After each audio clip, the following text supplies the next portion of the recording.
एक छोटीशी चिमणी, निरुपद्रवी आणि निष्पाप जीव. त्या चिमणीला मारले तर ती आपले काय बिघडणार? असाच एक शक्तिशाली देशांनी अशा कोट्यावधी चिमण्या मारल्या आणि त्या बदल्यात त्या देशाचे 4 कोटी माणसं मेली. हे कोणत्या युद्धाची किंवा महामारीची गोष्ट नाही.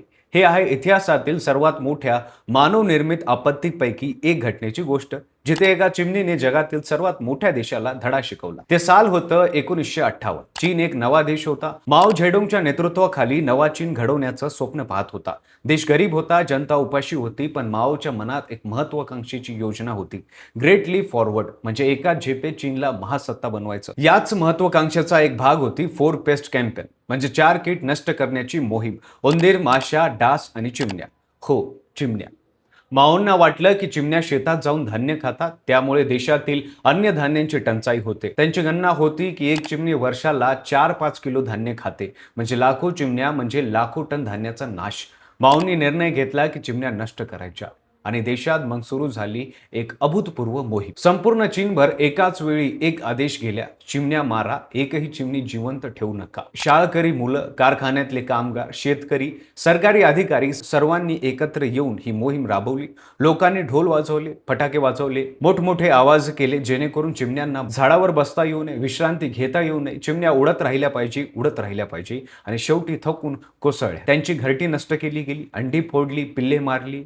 काही ठिकाणी तर लोकांनी स्पर्धा लावल्या, कोण जास्त चिमण्या मारेल. हे काही दिवस, काही महिने नाही, तर वर्षानुवर्ष हे चालू राहील. परिणाम: अंदाजे 100 ते 200 कोटी चिमण्या मारल्या गेल्या. चीनच्या आकाशातून चिमण्या जवळपास नाहीशा झाल्या. माओ खुश झाले, सरकारने जल्लोष केला, अधिकाऱ्यांनी आव्हान दिले. चिमण्या मारण्याची मोहीम यशस्वी झाली. पण निसर्गाने आपला हिशोब मांडायला सुरुवात केली. निसर्गाने एक धडा शिकवला, जो मायांना काही शास्त्रज्ञांनी आधीच सांगितला होता, पण तेव्हा त्यांनी ऐकलं नव्हतं.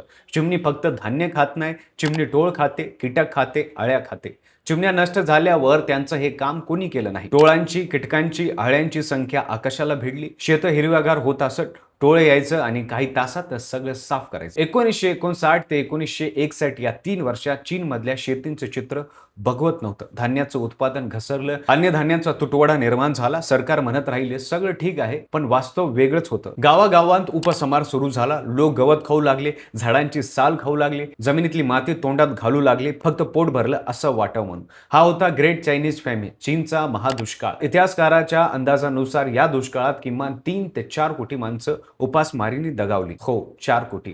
भारताची एकूण लोकसंख्या जेव्हा स्वातंत्र्य मिळालं तेव्हा सुमारे 35 कोटी होती. म्हणजे त्यातील साधारण 1 दशमांश लोकसंख्या फक्त 3 वर्षात गेली, तेही फक्त एका चुकीच्या निर्णयामुळे. आणि या सगळ्याची सुरुवात झाली होती एका छोट्याशा चिमणीपासून. या मोहिमेला विरोध करणारे होते, पण त्यांना गप्प बसवण्यात आलं. चीनचे प्रसिद्ध पक्षीशास्त्रज्ञ झेन जुएक्सिन यांना सरकारने स्पष्टपणे सांगितलं होतं की चिमण्या पर्यावरणाचा एक महत्त्वाचा भाग आहे.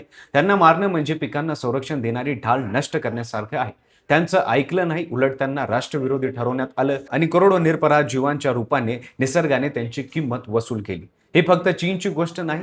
आज आपण भारतात, आपल्या पुण्यात, मुंबईत, नागपूरमध्ये चिमणीचा कलबिलाट शेवटी कधी ऐकला होता? हे अतिहून पाहिले तर आठवणार नाही. वाढतं शहरीकरण, कॉन्क्रीटचं जंगल, कीटकनाशकांचा बेसुमार वापर, मोबाईल टॉवरच्या रेडिएशनचा प्रवास, या सगळ्यामुळे भारतातील चिमण्यांची संख्या गेली काही दशकात 60% पेक्षा जास्त घटली आहे. 20 मार्च हा दिवस जागतिक चिमणी दिन म्हणून पाळला जातो, कारण ही समस्या आज जागतिक पातळीवर गंभीर झाली आहे. जेव्हा एक प्रजाती नष्ट होते तेव्हा ती एकटी जात नाही, ती आपल्यासोबत साखळी तोडते आणि त्या साखळीला आपणही जोडलेले असतो. चीनच्या या दुर्दैवी इतिहासाने जगाला एकच धडा दिला: निसर्ग आपल्या नियमानुसार चालतो, आपण त्याचे नियम बदलू शकत नाही, फक्त त्याचे परिणाम भोगू शकतो. एक चिमणी म्हणजे फक्त एक पक्षी नाही, ती एका पर्यावरण व्यवस्थेचा अपरिहार्य भाग आहे. तो नसेल तर टोळ असतील, आळ्या असतील आणि उद्या शेत ओस असतील. माऊंनी चिमणीला शत्रू मानलं, पण खरा शत्रू होती ती अज्ञानातून जन्मलेली अहंकारची सत्ता, जी विज्ञानाचं ऐकत नाही. आपण आपल्या परिसरात, गच्चीवर, खिडकीजवळ एक छोटंसं पाण्याचं भांड ठेवलं, थोडं दाण ठेवलं, तर त्या चिमणीला आपण जगू शकतो आणि कदाचित त्या चिमणीसोबत एक संतुलित निसर्गही. हा व्हिडिओ आवडला असेल तर लाईक करा, शेअर करा, चॅनलला सबस्क्राईब करायला विसरू नका, कारण हे ज्ञान जितकं जास्त पसरेल